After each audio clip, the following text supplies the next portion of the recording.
Do you need a lawyer to file for Social Security disability? Well, let's talk about it. My name is Ed Weir. I'm a retired district manager of the Social Security Administration. I help people throughout the country with all things Social Security, Medicare, the Affordable Care Act, health insurance, disability, survivor benefits, spouse benefits. My help is always free, so give me a call.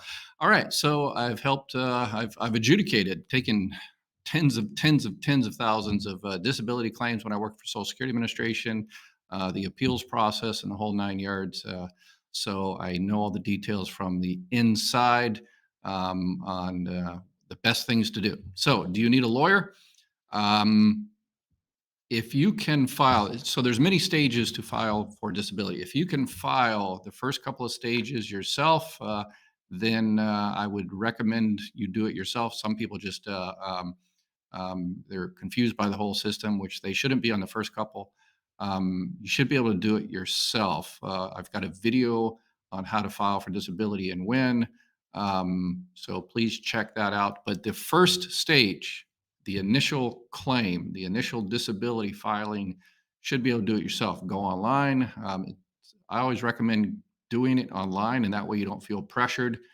They're going to ask you a bunch of questions. You obviously put in your information, where you worked, then your disability, include all your disabilities, anything. If you just have heart issues, just don't put that. Put that you're also tired and you also have diabetes or whatever the case may be.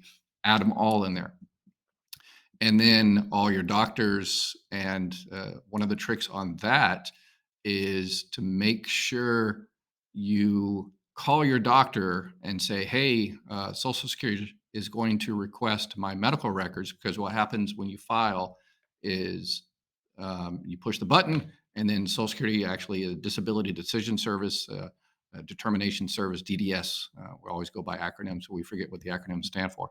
The DDS, which is a state agency in all the different states, they're the ones that actually do the medical determination, and they'll contact your doctors, send them a letter and says, hey, send me all the medical records for this particular person. But what happens sometimes is if you have Dr. Smith on Main Street, but Dr. Smith outsources all his medical records to some company, and if the DDS sends the request to Dr. Smith on Main Street, then it might get lost in the shuffle, and then therefore they're not getting all your medical records. So that's important. Call your doctor and say, hey, where should Social Security send this request for my medical records? Okay. So the initial stage, you should be able to do it yourself. Have a friend help you with it, because you can save thousands of dollars. If you're approved for disability and you have an attorney, then you have to pay them. I think it's this year was $7,200. Last year was like $6,000. So it goes up continuously, but you'll have to pay several $1,000s for the attorney. If you are, you just did set on getting an attorney. I'm hesitant to talk bad about attorneys because they like to sue people, but get somebody local that knows the local, situation, the local doctors, the local judges. That's always the best. There's a few national ones, not the ones you see on TV. Those are kind of clearinghouses, and yeah, I would kind of avoid those. They don't no real personal service, and don't look at your case well enough. I've seen thousands of thousands, and it just doesn't cut it. So find somebody local. You give me a call, I can give you recommendations. I've seen thousands of these, so I know who does a good job and who doesn't. But again, on the first stage, you don't necessarily need a lawyer. Save yourself the thousands of dollars. Do it yourself. It takes you a couple hours to do it. Contact me, and again, I give you more, tips, tricks, and secrets. And this is one of the things that if you call up Social Security and ask them, "Do I need a lawyer to file?" They will what they're supposed to do. Whether that particular person does what they're supposed to do is, but they're supposed to just stay silent and say, I can't give you that recommendation, because the Social Security government says we can't tell people, not to do this, that, or the other. But since I'm not retired from the Social Security Administration, the cuffs are off, and I can tell you straight out, now you don't necessarily need a lawyer for the first stage if you're able to do it yourself. Again, it's pretty easy, so just go ahead and do it yourself. Save yourself thousands of dollars. If you're denied, the initial stage takes to get a decision 3 to 6 months. One thing to watch out for: um, if you apply in the initial stage, what happens is a Social Security employee is supposed to address another issue. There's two different programs. There's SSDI and SSI. Social Security Disability Insurance is insurance, what you actually pay for when you worked.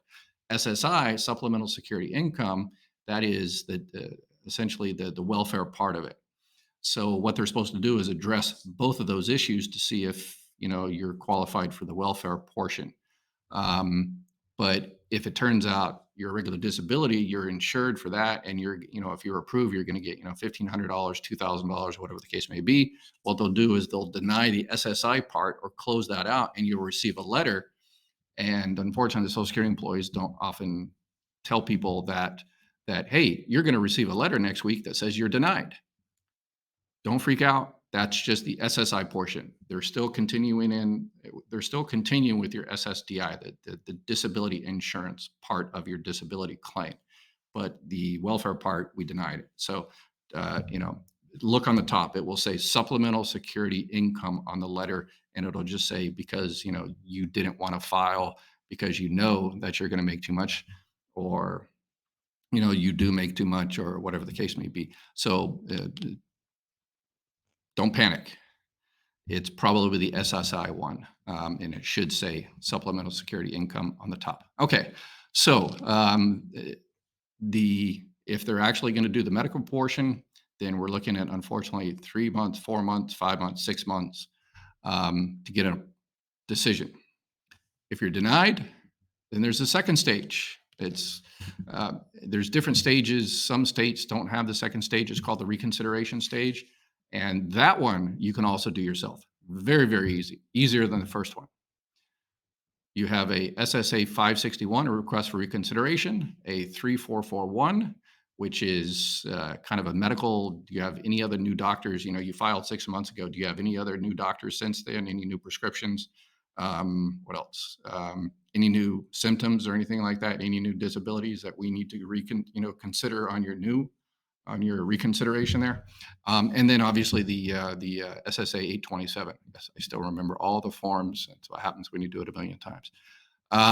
So the 827 is just basically the authorization to release medical evidence. So that's what they'll send to the doctor, say, hey, this person gave us authorization for you to release. So those three forms, very, very easy. The request for reconsideration has only got a few lines that you can fill in. You can add a piece of paper if you want, and give a longer story. But the request for reconsideration is just that. It will go back up to DDS, and someone else, the person that did not make the first initial decision, another person will look at it again and see whether you are in fact disabled. Okay. If you're approved there, you're beautiful, awesome. And you don't have to pay any lawyer thousands of dollars, right? So you've done it all yourself. If you're denied at the reconsideration stage, then, in my personal opinion, it's probably a good idea to go ahead and get a lawyer, because that's the administrative law stage, administrative law judge, and that is a 501 is the form. And so you just find a lawyer that you know and trust, hopefully, again, somebody local that does a lot of disability claims through Social Security, and they can build your case. And yes, unfortunately, that takes forever to see the judge. A year is about average. So when you actually have your day in court, it's usually probably remote nowadays, your lawyer will be right there. And if you get somebody local, then again, hey, judge, how you doing? How's the sun and stuff like that. So it's good to build that rapport. If you get some national company, they'll, fly someone in there, and it's like, okay, they won't even, they might know your name, and they probably just opened your disability file 3 minutes before your hearing started. So they'll, stumbling around and say, okay, yeah, I just started looking at this, and the judge will be, not happy about that. So that's why it's always good to, get somebody that local that you can kind of correspond with, and make sure they're treating you like a human being rather than just, another case number.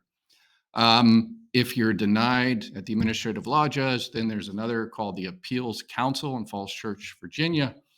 And that's just basically you request the appeals council to reevaluate what the administrative law judge did. So there's no hearing or anything like that. They just reevaluate it based on case law, and that they administrative law, that it was done appropriately according to the rules, regulations, and laws of this of disability. Um, if you're denied there, then federal appeals court is the final stage.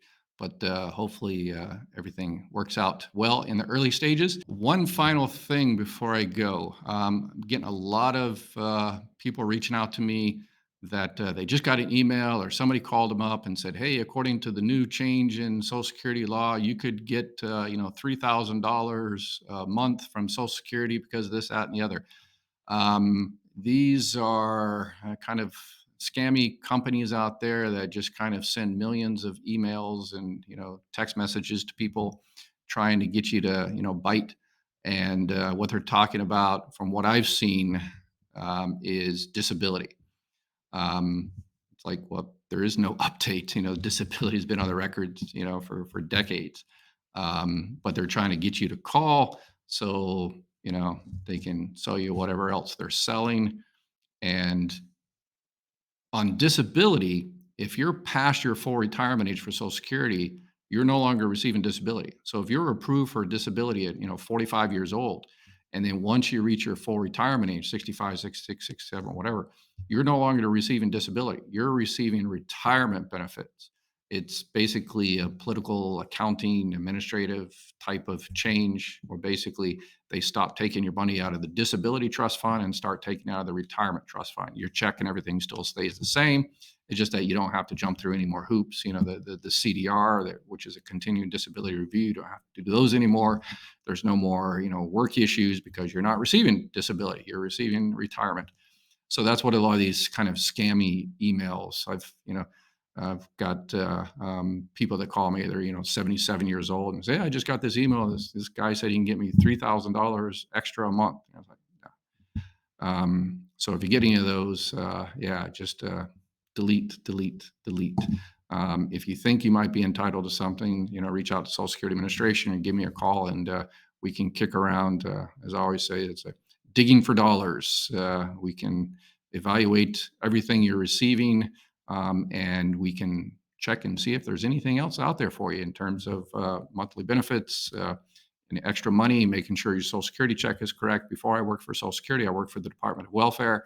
So I know all the Medicaid and food stamps, TANF, and all that. Before all that, I was a sergeant in the Marine Corps, so kind of familiar with veterans benefits as well. So we can make sure you're receiving all the veteran benefits. So I'm your government benefits expert. And did I mention my help is always free? So give me a call. Say hi. Talk to you soon.